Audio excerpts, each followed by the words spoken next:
Hello, everyone, and welcome back to the Boogie Board Tiki Bar. Today, I am delighted to be joined by Tracy Linne, who is the CEO and founder of Revenue Motions, and she's outside of Boston. And Tracy, thanks so much for joining me today. How are you? Oh, great pleasure to be here. Thanks for inviting me. Now, I have to ask, I'm going to change up my normal first question because you have a special habit that I find quite interesting. You jump into the cold waters of Massachusetts on a regular basis. Did you do that today? Today, but yesterday, and I do it twice a week, sometimes more than that. We call it around here, we call it ocean dipping, partly because we're operating from a beach. So you painfully walk down the sand in anticipation of the plunge. You don't get to do it instantly, so you're tortured en route. And yesterday it was 40 degrees. So the season, we're coming into the season where actually it has the most beneficial effect. And it's a very addictive practice for some of us. There are about, on a sunny day, maybe 80 to 100 of us. In the winter, we shrink to about 20. Can imagine. I can imagine that. Now, cold plunging has become all the rage, and it's kind of this curated experience. Maybe you even go to a facility to do it. You've been doing this for a little while to give yourself what benefit? So it's for me, it's different for other people, but for me, it's a clarity of thinking. It's an extremely refreshing mental cleanse, and it sets up my day. If I could do it every day, I might consider it, but schedule doesn't permit. So, Fair enough. Fair enough. Well, I'm going to go back to my normal first question that I ask people now is I imagine that you did not have visions of being the CEO and founder of a revenue focused organization when you were a little kid. So maybe you can take me to 10-year-old Tracy and say, what did she want to be when she was getting older? I think we got to go younger. I think we got to go probably 4 or 5. And so I had the great pleasure and gift of a childhood of being the daughter of a diplomat. Interesting. So from 6 months old, we were somewhere else outside the United States. And so that those experiences of meeting different people and different cultures and going to school in different places, all of my childhood was extremely influential on my interests. The other thing, my dad was an economist. So his job was basically to put, commercial folks together from the US with commercial folks in whichever country we were in. So our living room or our kitchen was filled with interesting business people Wow. since as long as I can remember. So I knew I wanted to be in business. I knew I wanted to be in a social context, and I knew I wanted to be around creative thinkers and innovation. And that's about all I knew. The rest took some time. What a fruitful experience as a It was kid. a gift. I tell my mid-90s mom, thank you, almost every day. Yeah, absolutely. As well, you should. Did you have a particular place, maybe one that you're most fond of or that you still travel to? I'd have to argue strenuously for Cape Town, South Africa, one of the most beautiful places in the world, and there's a bit of ocean dipping there too. And it's just culturally incredibly diverse and rich with music and visual delights and very unique. Ah, that's awesome. Well, I'm very jealous of you that you got to do that growing up. That's pretty darn cool. So then maybe you could take me through your education and where you got started professionally after Sure. growing up in such a international development. So I had a very, at the time, very classical sort of liberal arts background, didn't know what I wanted to do and fell into a job. And this is not unique for somebody, in their first work experience. And at the time in Massachusetts, I lived here, the computer industry was heating up. I went to work for a company called Data General, which was the upstart, mini computer company that was challenging DEC at the time. And so it was a hardware orientation. My job there was what we would call today a customer success role. So, here I am, first job. My mom was horrified, absolutely horrified. What do you mean you're on the phone talking to customers, solving problems? That's kind of not what you went to college for. And what I found was fascinating is that, first of all, the environment, the ecosystem of a tech company really appealed to me. The Mm, idea that there was this high level of creativity and there wasn't a playbook. It was also a time where a different phase of development where good ideas were welcomed by all and systems were being created on the fly and automation was happening so rapidly that, it was you're skipping to work every day. It was, what's it going to be like today? So every role had input because nobody had the answers. And that's not unlike what we deal with today. So I had this beautiful start culturally in an environment where problem solving was highly valued. And in the course of that 1 year I was there, everybody said, "You're so good with customers, you should get into sales." And so that was that. I left the big company environment to go work at a series of young, and the industry for software was very new, mostly technical software products that mm. were running on new systems, and spent 10 years learning the profession of sales as an individual contributor in enterprise selling because that's all the kind of selling there was. It was only big companies buying software for these enormous budgets for technology that were automating everything. That's really interesting. Now, I'm curious if you had any apprehension about getting into sales. You mentioned you come from a family with sort of a high level background. Your mom's wondering what it is you're doing on the phone with clients, and then you move into sales, and there's sort of the stigma attached to sales sometimes. I know I went through this personally, and it can be hard too. There's a lot of failure like right away that goes on once you start selling. Did you feel any consternation there, or did it click right away? So I remember calling my mom and saying, "Hey, I got a job in sales. They're going to train me. It's like a 6-month onboarding program. It's going to be great. I'm going to get to learn, get paid to learn, and then I'm going to be able to make some money." And she said, "Dear, you're going to call people and ask them for money?" And I said, "Yes, I am." And she said, "Tell me when you're successful." So pressure was on day one. But, I was doing a lot of innovating in terms of going into tech in the first place. I had a brother and a sister who take more traditional routes in academia or nonprofits. And so it was unusual. So I was out there all on my own. But this is the interesting thing about tech is I found as a young person with a big appetite for exploring is the community welcomed that. And so when you take on a sales role, and particularly when you get trained and prepared for it, it's a pure merit system. You can sell or you can't. If you can't sell, do you have a system to try and help you sell? Were you not meant to sell? Should you be in a different role? And so fortunately, I could sell. And so the scorecard was very black and white. And it was very unusual at the time. So I kept, performing well, overperforming, and then later getting promoted over my peers, which was a whole different experience. And a helpful experience actually, because when you're promoted over your peers, you're in this never land, right? This middle ground Yeah. where your friends and colleagues will tell you things that you'd never hear as a new manager. So it actually helped the transition to leadership. And it also gave me a point of view that I don't think I would have had otherwise, which is to lobby for, in some cases, justice around things like that, well, territories, assignments, growth and development. Because when you're in a machine like that, you're not only personally growing, you're trying to navigate, you know, what feels right.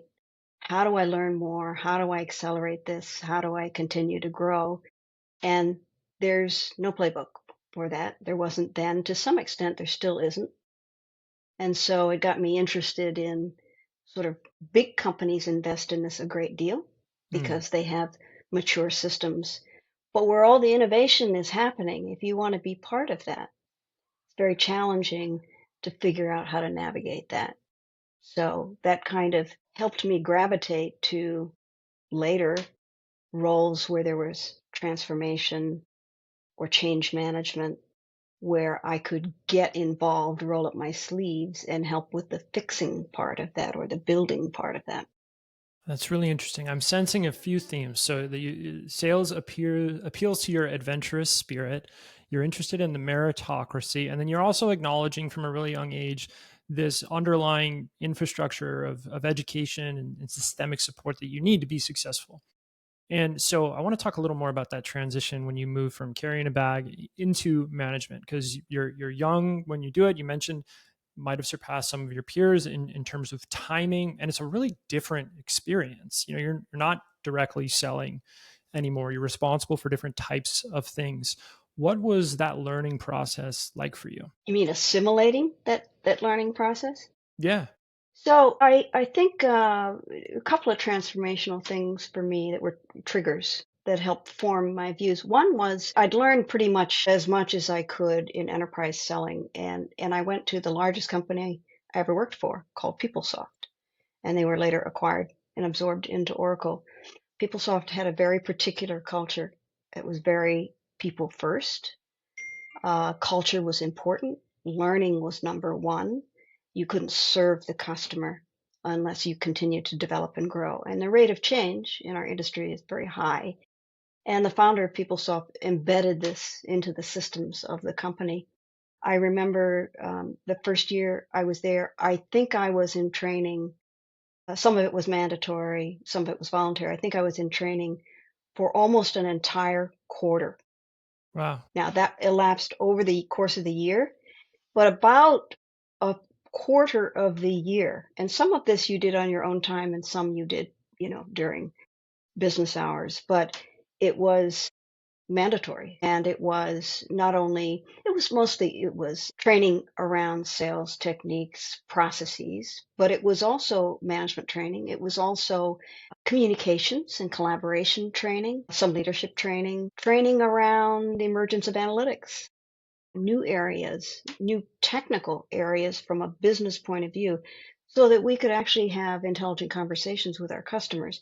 This was an eye opener to me that this could be an enabler.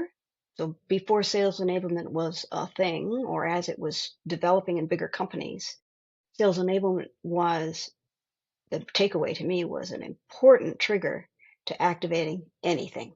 If you wanted a successful team, you needed to enable them. And more importantly, you needed to do that in the flow of work. Okay. So what that means is the way that you enable people has to be in context of the work or the task that they're doing, or it won't be sticky and it won't be absorbed. And I learned that from PeopleSoft. And so that was important. And You're saying, I got recruited away from PeopleSoft to a company that was a total transformation. And the entire management team was new. And I was part of this team coming in to run sales. And it was a company that had been on the Deloitte Fast 50 based out of Chicago. And they had fallen from 400 million as a public company to about 200 million and were descending. And this was an IT services company at a time where IT services were all being acquired by each other. So they were all rolling up.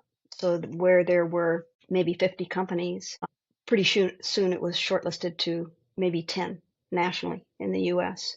And so the turnaround had to be, okay, studying where the current revenue was coming from, redesigning and reprioritizing what to go after, and then structuring the organization to do that. And fortunately, the chairman and my CEO was the former number two guy for CGE and Y. So he came with deep consulting chops on how to hmm, do this.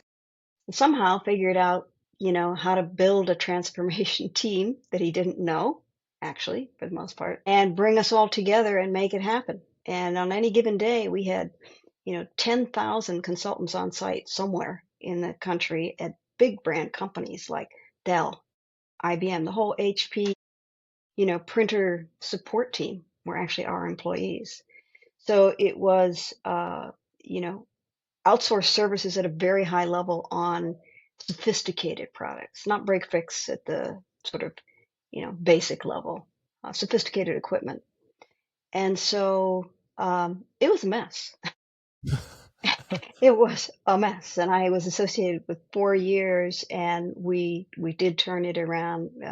We did some offsets and some other change management things, but basically, we had to look at our customer, reprioritize, and we went heavily towards alliances because that was a steady, mature relationship, and we could build those out, and flipped the company from a 70% direct, 30% partner to 60% partner, Interesting. 40% direct, and of that 40%, we bifurcated that so that it was much more controllable. And that kind of change and the pressure to do that and to sell the company and be public so that the market's watching you every quarter, every month, every interview to see if you're actually pulling it off. That was challenging. What appealed to you about that job versus your other jobs before that? Before, you're focusing on growth, you're in sort of new technology spaces, it's good energy.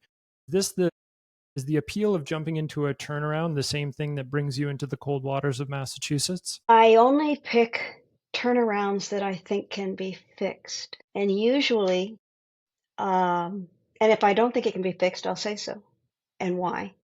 So it's the analysis of the problem. If you're going to solve a problem, what are the odds that you can actually fix it? So then you have to go to the lead team, often investors, board members, and say, from a professional standpoint, here's what I think you can do. Here's the risk associated with it. Here's all the traps, and here's the upside. And it's really not your decision. You may be a part of that, but change management is the challenge. It is not the decision to do it. It's the actual change. And we actually got it done. People kept their jobs. So the doing that well, exiting well was the challenge and the biggest lesson. Lots of people don't do it well and fail. It's in fact the failure rate on M&A is like 80% or more. So the difference was, did you believe it could be done? And as a leader, could the team see that? Could they believe that? And then strip it down. Strip it down to digestible parts. Teach and explain the parts. Transfer the roles. What do you have to do to actually get there? And then, of course, measure all along. How are we doing? Scorecards public, well communicated. Did we get it done? No, go back, redo it. It's just an iterative process. And today we call it agile. Then we didn't call it agile. Agile didn't exist. But that was the biggest lab project that I'd ever been involved in. And I said, if I can do this, I can do anything. And so building and transforming are two sides of the coin. They're very related. Transforming something that can't be transformed, that's a fool's errand. Is that subjective? Maybe. But you have to have the resources and the tools and the mindset for success on it. Change is the actual change. You said change management is not the decision to do it, it's the change itself. And I love that because it is very easy to make the decision to change and to announce the decision and reap the benefits of that announcement. But of course, the devil is in the details, and the details can sometimes emerge when you're in and over a long period of time. So I really appreciate that story. And I know that you then went on. We're not going to have time to talk through all of your executive stops because you have just such a rich experience. But I did want to ask you, you and I bonded over the city of Amsterdam and our mutual love for it. Can you take me through your work with the company that was based there? Sure. Customer Gauge, based out of Amsterdam. Lovely company, lovely people. And I would say the global experts on Net Promoter in the B2B context. So they basically were originally, like many SaaS organizations, a consulting firm that were expert about implementing Net Promoter and had done that for many big brands, including Sony and others. And they built a platform out of that. And we're not talking about Net Promoter, the survey. We're talking about the system in large, in their particular case, CPG companies, big brands in, 50 countries around the world with teams deployed in all those countries. How do you actually, in our particular case, monetize Net Promoter. And there's actually a system that they built where you can not only capture initially your Net Promoter score, but build towards improving that score. And you'll actually see as the score increases that your valuation as a company and is able to monetize that. So Wall Street has now been trained to look at Net Promoter scores in Interesting. clusters, in cohorts, to understand where the sort of priority order is among competitors in some cases, as an indication of what customer experience is like.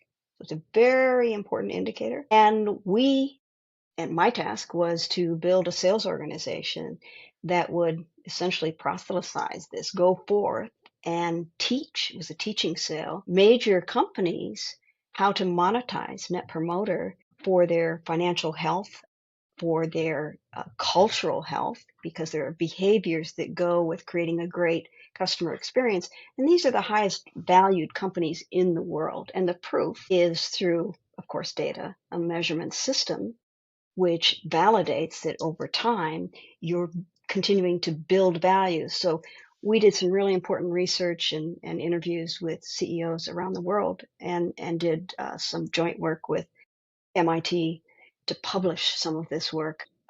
If you're looking as an analyst, a financial analyst at a company, it's a really good indicator to talk to the CEO and look at the programs behind why that score is rising and what's happening inside the organization to affect that. It's not just implementing a system. It's what that actually means by region, because it's often uneven. And so having a uniform score and method is a way to level up. And we did that in a really big way globally. And I got to spend a ton of time in Amsterdam. I'd go over mostly quarterly and had a team there and a team here in the US and went back and forth. And they're doing just fine. Did you ride a bike when you were in Amsterdam? Of Did you course. ride to the I office? fell off a bike in Amsterdam. I watched people crash in Amsterdam on bikes. Might have been 2 or 3 in the morning, coming back from a little too much imbibing. But yeah, there's all kinds of stories. Yeah, yeah. We were about to have my first son when we lived in Amsterdam, and I was so impressed by all of the different parents that had the kids just Oh, yeah. flowing on the bicycles. It has inspired me to always kind of keep active with our kids and just do like the Dutch would do. I love the concept of monetizing the NPS score, the scoring system. I thought you were going to say monetize it through, okay, now I understand more about the customer, so I'm going to use those insights to go direct to the customer. But it's so much more nuanced to take that to the street and provide this referendum on how the systems are working as a whole. I mean, that's just a much more big time kind of activity than having something prompt a sales rep via intent. So I'm a big fan of that story. How did you start Revenue Motions? You have all this amazing experience. You've carried a bag. You've been in management roles. You've been in executive roles. You've worked at high growth companies, startups, big companies, transformations, growth, turnarounds. What made you decide it's time to start something of my own? Pretty easy, really. You think about it, in the last probably 15, 20 years, most of the work I've been doing has been building or rebuilding teams in order to get to a business result. So many of I didn't go to raw startups. I went to companies that were probably typically below 10 mil and had stalled. Great products, good people, didn't know how to scale. The market changed, competitors changed, something changed, right? So the magic formula wasn't what it was. Most of the founders and the funders recognized that it was time to try some different things. What's funny is that I was, often, head of sales solution number 3, once solution number 7, Oh, if you can no. believe it. Often 2 or 3. So tried and failed on a transformation. I learned early on in this process, there's 3 legs to the stool, essentially people, process, and technology. We've heard a lot and seen a lot of change, certainly on both process and the technology that enables this kind of change. There has not been a lot of innovation around people. In order to affect change management, you have to have a mission. You have to build a mission that people believe in. They need to get on board and identify their seat on the bus. I know why I'm on this bus. I know what I need to do to be effective. I know how to personally be successful. And I'm part of a tribe. And my tribe is working on revenue. Or I'm part of the first team and I'm here to lead the folks to this new promised land that we've defined that we think will work. We're not sure, but we think it'll work. And so this sense of mission, in order to have mission, you have to, again, strip it down to the people. Who do you have on the team? Do you have the right team? If you don't have the right team, that's okay. In most cases, you can redeploy lots of people that have been valuable contributors into different roles. But for some reason, nobody ever thinks of that. Mm. So maybe not everybody transfers, maybe not everybody wants to, but you need to design the team you need for the mission. And so big companies have been doing this for decades, and I learned this at bigger companies. There are tools and methods to, just as we design an ICP and the personas under it, you design, of course, you have your go-to-market and marketing team has designed your ICP. You should be designing the sales personas Mm. or revenue personas that support that customer. What does that AE look like? What do they have to be good at? What are their natural talents and skills to sell that kind of sale? And then when you land it and you're supporting them, what does that CSM person look like? Is this a, very transactional sale? If so, you're probably not going to need these kinds of services. If this is, a little more complex sale and there's a relationship involved and you want recurring revenue and recurring revenue has impact over time, so you have growth within an account, very different story. Selling it in, you got to keep that account, nurture that account, grow that account. And so we kind of did a disservice over the last decade or so in that we siloed all these specializations and we built teams, butts in seats. I'm a great AE. I'm a great BDR. I'm going to go from BDR to AE. Nobody went to customer success, although some should have. And customer success should have transformed faster to work on retention and upsell. So we're learning all these things now, later. We, we break the silos down and we look at the fit and design what we need to get to the plan that we built. Then you'll have less resistance, you'll have less churn. You can be on mission with a team that understands the mission. We'll have less change management to meet the goal. And the tools and processes exist. And I've been using them for almost 20 years. And so I'm just going to package them up and take them out on their own. It feels like the right time to be doing this, It especially, does. I'm heavily focused in the tech industry where I've spent my career. And there was this period of everything's up and to the right, and that meant headcount for sales organizations. It meant the trajectory that you just talked about, which was mine, BDR to direct sales, so on and so forth. And there's new underlying technology that's changing the way that sales does some of the fundamental behaviors that they need to do. And the companies are changing fundamentally. We're trying to understand valuations, and we're trying to understand how software and tech is going to be packaged. So I think the timing feels very right. What is the type of company that most excites you to work with on something like this? It's, Who are you it's hearing from and saying, okay, this is the right one it, for me? it's quite specific, and I'm actually looking for, 3 or 4 companies that are doing the things I'm going to talk about for research purposes, Mm, because we're going into territory we've never been in before. So, in my view, my humble view, there is a AI tsunami coming. It's actually already here, and that tsunami is that the relationship is going to change how we interface with AI tools that actually take care of parts of the sales process. And we'll use sales as a good example because everybody understands it. So a BDR is a very good example. A BDR was a human asset that we would train and would develop for career development into as our, our field league. We developed to bring in our farm team to bring into the team as an asset as a professional salesperson. That's changing, in some cases going away.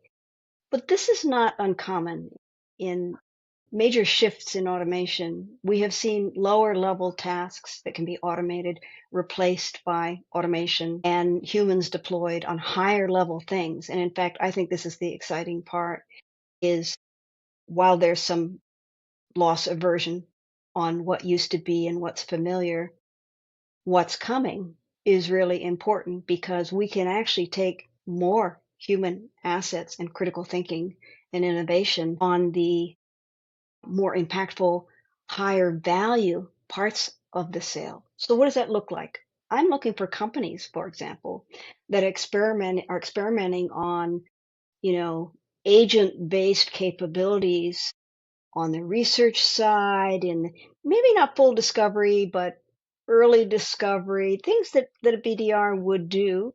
And how do you do that handoff to, say, an AE that's exceptionally good at developing and closing business? And when you get the more big ticket the sale, the more complex the sale, the more critical this is because the stakes are higher. So it Yeah. used to be an enterprise deal was 150K ARR per year. I think it's probably dropped to 50K because of packaging more than anything. So there's a land and grow component. It's easier to get in the door, easier to get approved post COVID. And so that's just the start of a relationship. And so if you follow Jocko van der Kooi and any of the revenue architecture work and some of the published work that they've released actually in the last week or two, you'll see he's got some research out there that's talking about literally roles and components of the sale. And this is scaring people because some jobs will go away. But there's new jobs, new roles, new responsibilities, new learning, new growth that will come with greater opportunity for sales professionals. It's just being rejiggered to fit the change in process. And so, our customers come to us fully researched, down to a short list, maybe 3 or 4 competitors, and they are so educated in their mind, they're way past discovery. We take them back to discovery because we Yeah. have to, but they are so ready to make a decision in their mind.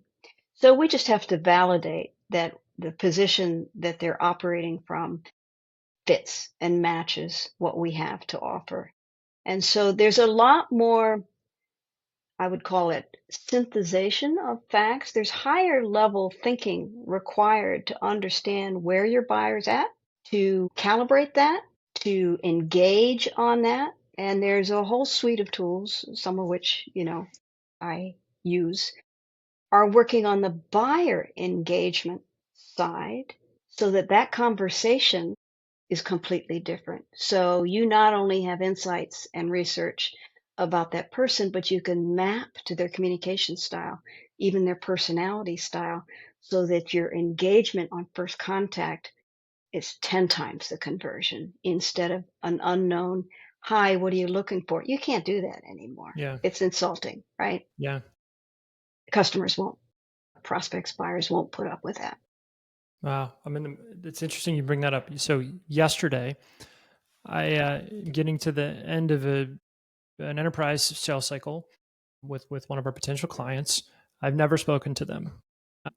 I would have spoken to this company 10 times from when I started, years ago in sales. But I know a lot about what they're trying to do. They've been able to communicate with me briefly over Slack with a couple of inputs. Check out these data sources, check out this type of information. And I've gone, and normally I would never provide a demo without a discovery call back in the day, but I've gone and been able to probe at what data are interesting to them. I can figure out what their sales org looks like on LinkedIn, record a 10-minute custom demo without ever having talked to them, send that over Slack. We're going to meet today in the afternoon, and we feel like we've been working together for years. We've just been on a Slack thread for a couple of weeks. So I So think you're onto something. that's a shortcut and a pattern interrupt. So you took control of the sale. by interrupting the expected pattern, by displaying your knowledge and alignment. You aligned quickly. So it's like, oh, we can get right to it. We can dispense with all the other stuff. So you got huge kudos from them, obviously, I to hope so. engage. Now you got to bring it home. You know that. Yeah, absolutely. All right. Well, I know I've taken up a bunch of your time. Do you have time for one more question? You bet. I know this one's kind of a softer question. For people that hear this, they often see someone like you and they hear your experiences and they think, I would like a career like that. What advice would you give to someone who's just starting out, hears this and thinks, wow, Tracy's story is an awesome one? I think self-discovery is the most important thing to start when you're young. So however you get that, talking to perhaps more experienced people or people that you admire, go get yourself a personality profile if somebody hasn't already tested you. Most employers do these days. But look at your purported strengths. You will develop beyond that, but core traits are there. Are you curious? Are you social? You like being around people? Or are you more analytic? And do you like working on your own? All of those are acceptable and there's a place for all of it. Figure out your lane. What do you get joy from? And then immerse yourself and check yourself to make sure the work you're doing matches that. And if it doesn't, get out, do something else. And you don't have to get out in a tiff, you can manage that. Find out what your personal strengths are. As soon as you get that down and you feel pretty grounded on that, we all think we know, but honestly, sometimes we don't. Make sure you're surrounding yourself with people and an environment for growth, personal growth, professional growth. Uh, do you skip to work in the morning? You're not skipping to work in the morning. That's a problem, right? And your family feels that. So this balance, I get to ocean dip because I create a day that incorporates that.